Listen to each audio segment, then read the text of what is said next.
Assalamualaikum warahmatullahi wabarakatuh. Selamat sore menjelang maghrib, sahabat sekalian. Kali ini kita akan berbicara tentang mahabbah atau cinta. Manusia normal memiliki kewajaran terhadap cinta. Semua manusia normal mencintai dunia, mencintai harta, mencintai benda, mencintai pekerjaan, mencintai karir. Laki-laki normal mencintai keindahan wanita.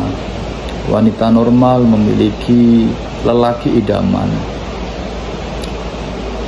Kita hidup mencintai keluarga, mencintai hal-hal indah yang kita miliki.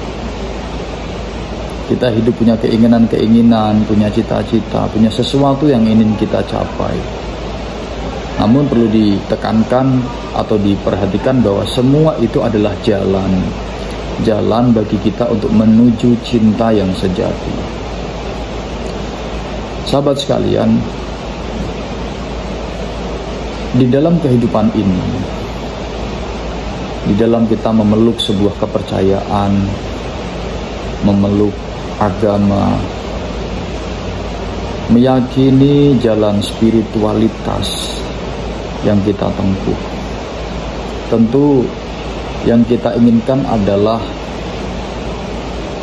sebuah kebahagiaan, kedamaian, dan pencapaian yang hakiki.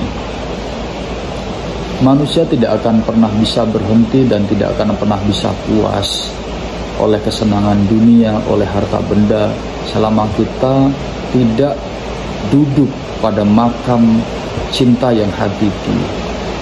Manusia tidak akan pernah puas, tidak akan pernah puas meluapkan hasratnya, meluapkan nafsunya, tidak akan puas seberapapun banyak ia dikasih harta benda, seberapapun banyak dia dikasih kepuasan hasrat biologis, baik wanita maupun laki-laki, tidak akan pernah puas selama kita tidak mendudukkan hati kita dan cinta kita pada makam cinta tertinggi. Yang ada adalah kurang. Kita diberikan satu minta dua, diberi dua minta tiga, diberi tiga minta empat, dan seterusnya. Sebagai contoh misalnya seorang laki-laki itu tidak akan pernah puas hanya dengan satu orang perempuan, tidak akan pernah puas dan tidak akan pernah sembuh hasrat birahinya hanya dengan satu orang perempuan. Dan laki-laki pada umumnya menyukai keindahan, apalagi keindahan wanita, karena hasratnya biologisnya akan terus berjalan dan terus menyetir nafsunya untuk selalu diluapkan dan dipuaskan. Maka jika kita tidak mendudukkan pada makam cinta yang sejati, kepuasan itu tidak akan pernah hadir pada diri kita. Kita dikasih istri satu, karena yang kita turuti adalah hasrat birahi. Maka apalagi kalau orang sudah menikah, itu kan tirai keindahan istri kan ditutup oleh setan.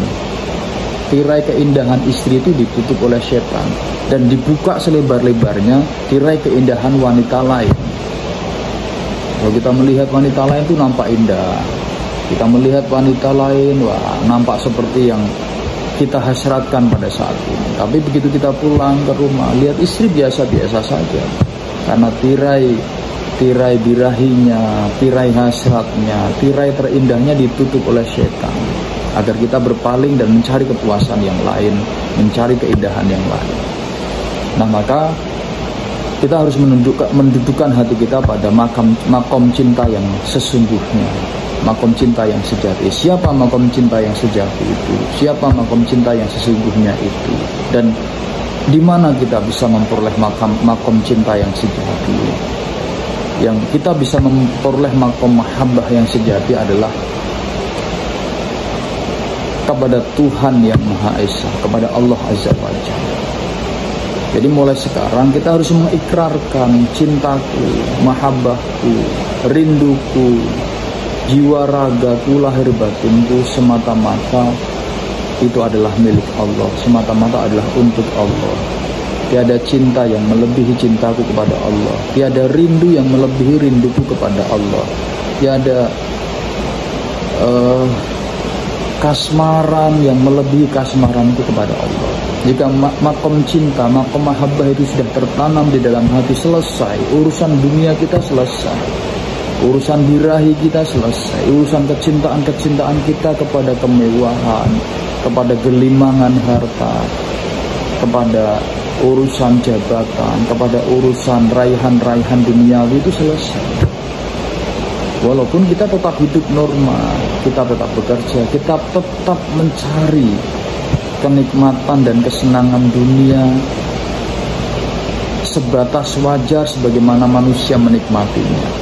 Namun kita tidak terlena, kita tidak gila, kita tidak ujub, kita tidak terjatuh pada jurang kenistaan duniawi.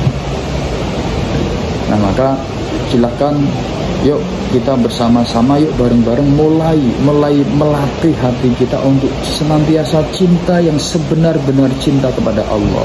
Ketika kita sholat, bukan sekedar menggugurkan kewajiban karena sholat itu wajib, tapi kita sholat dengan hati yang sadar, dengan hati yang penuh harap, dengan hati yang penuh rindu, dan betah kita untuk berlama-lama melafalkan kalimat-kalimat sholat, berlama-lama untuk sujud, berlama-lama zikir, bermunajat, berlama-lama takarub kepada Allah. Maka aktivitas ibadah kita, aktivitas pendekatan kita, aktivitas agama kita tidak semata-mata formalitas, karena ini ajaran agama, karena ini perintah Tuhan, perintah Allah, karena ini sunnah Rasul, adalah perintah Rasul. Tidak semata-mata itu, tapi benar-benar hadir di dalam hati kita sebagai sebuah cinta yang hakiki. Maka bentuk ibadah apapun yang kita laksanakan itu benar-benar karena cinta, dan kita bisa menikmati indahnya ibadah, menikmati indahnya zikir, indahnya sholat, indahnya sujud. Karena ketika di akhirat nanti hal paling indah yang akan terngiang, yang bisa membuat diri kita melayang adalah indahnya sujud, adalah ketika kita mengingat saat kita sujud kepada Tuhan. Di akhirat nanti yang paling indah, yang paling membahagiakan diri kita, melebihi semuanya adalah ketika kita mengingat selama kita hidup di dunia ini kita sujud kepada Allah. Itulah hal yang paling indah. Maka memori yang paling indah itu adalah memori sujud. Kenangan yang paling indah itu adalah kenangan sujud di akhirat nanti. Itu sahabat sekalian, yuk mulai belajar untuk benar-benar mencintai Allah, untuk belajar benar-benar rindu kepada Allah, untuk belajar benar-benar cinta, ya, benar-benar cinta memiliki dan merasa dimiliki oleh Allah. Semoga ini bermanfaat. Selamat sore dan selamat untuk menempuh sebuah jalan belajar mencintai Tuhan, mencintai Allah Azza wa Jalla. Wassalamualaikum warahmatullahi wabarakatuh.